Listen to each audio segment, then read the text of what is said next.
ఉడిపి రాజు. మహాభారతంలోని కురుక్షేత్ర యుద్ధంలో ఉడిపి రాజు ఒక విశిష్టమైన మరియు తటస్థమైన పాత్రను పోషించాడు.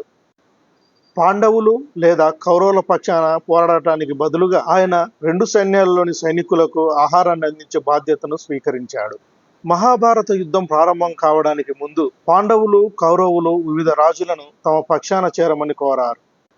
అయితే ఉడిపి రాజు తాను యుద్ధంలో పాల్గొననని, బదులుగా యుద్ధం చేసే సైనికులందరికీ భోజన ఏర్పాట్లు చేస్తానని శ్రీకృష్ణుడితో చెప్పాడు.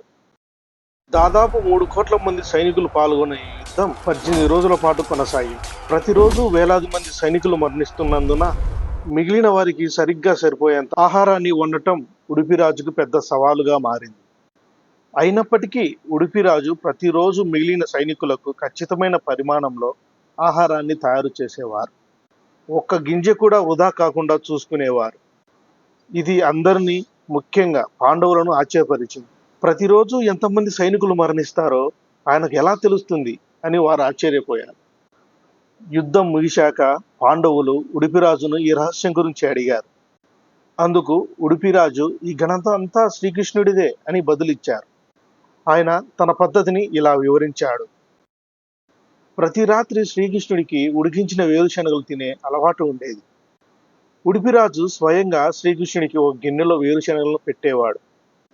కృష్ణుడు కొన్ని వేరుశనగలను తిన్న తర్వాత ఉడిపిరాజు ఆయన ఎన్ని తిన్నారో లెక్కించేవారు. కృష్ణుడు ఎన్ని వేరుశనగలు తింటే మరుసటి రోజు అన్ని వేల మంది సైనికులు యుద్ధంలో మరణిస్తారని రాజు గ్రహించేవాడు.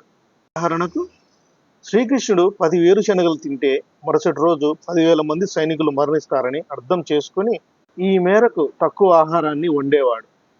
ఈ విధంగా శ్రీకృష్ణుడి సూచనతో ఉడిపిరాజు ప్రతిరోజు ఆహారం వృధా కాకుండా లేదా కొరత లేకుండా సరఫరా చేయగలిగాడు. ఈ కథ కారణంగానే ఉడిపి ప్రాంత ప్రజలు క్యాటరింగ్ మరియు హోటల్ పరిశ్రమలో ప్రసిద్ధి చెందారని ఒక నమ్మకం ఉంది.